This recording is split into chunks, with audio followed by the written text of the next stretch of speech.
حجۃ الوداع کے موقع پر جب رسول اکرم صلی اللہ علیہ وآلہ وسلم ایک جانور پر سوار تھے اور آپ کے ہاتھ میں ایک تازیانہ تھا، ایک صحابی آپ صلی اللہ علیہ وآلہ وسلم کی خدمت میں آیا اور کہنے لگا کہ یا رسول اللہ، مجھے آپ سے ایک شکایت کرنی ہے۔ آن حضرت نے فرمایا، بولو۔ اس شخص نے کہا کہ کافی عرصہ پہلے زمانہ جاہلیت میں طارق بن مرقہ اور میں ایک جنگ میں شریک تھے۔ دوران جنگ طارق کو ایک نیزے کی ضرورت پڑی اور اس نے پکار کر کہا، ہے کوئی جو مجھے ایک نیزہ دے اور مجھ سے اس کا معاوضہ لے؟ میں نے آگے بڑھ کر کہا، کیا معاوضہ دو گے؟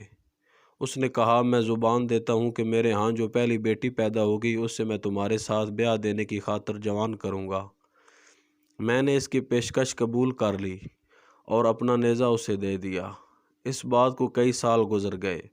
آخر ایک دن مجھے اس معاملے کا خیال آیا اور مجھے پتہ چلا کہ طارق ایک بیٹی کا باپ بن چکا ہے جو اب جوان ہو گئی ہے۔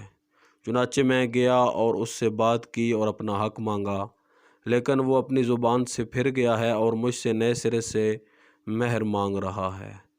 اب میں آپ کی خدمت میں حاضر ہوا ہوں تاکہ آپ فیصلہ فرمائیں کہ ہم دونوں میں سے کون حق بجانب ہے۔ ان حضرت صلی اللہ علیہ وآلہ وسلم نے دریافت فرمایا، لڑکی کی عمر کیا ہے؟ اس نے جواب دیا، وہ اتنی بڑی ہو گئی ہے کہ اب تو اس کے سر میں سفید بال بھی جھلکنے لگے ہیں۔ ان حضرت نے فرمایا، اگر مجھ سے پوچھتے ہو تو نہ تم حق پر ہو نہ ہی طارق، جاؤ اپنا کام کرو اور لڑکی کو اس کے حال پر چھوڑ دو۔ یہ سن کر وہ شخص حیران ہوا اور کافی دیر تک حیرت بھری نظروں سے ان حضرت کو دیکھتا رہا۔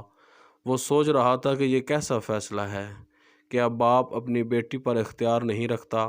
اگر میں لڑکی کے باپ کو دوبارہ مہر دوں اور وہ لڑکی مجھ سے بیاہ دے تو کیا یہ فعل ناجائز ہوگا؟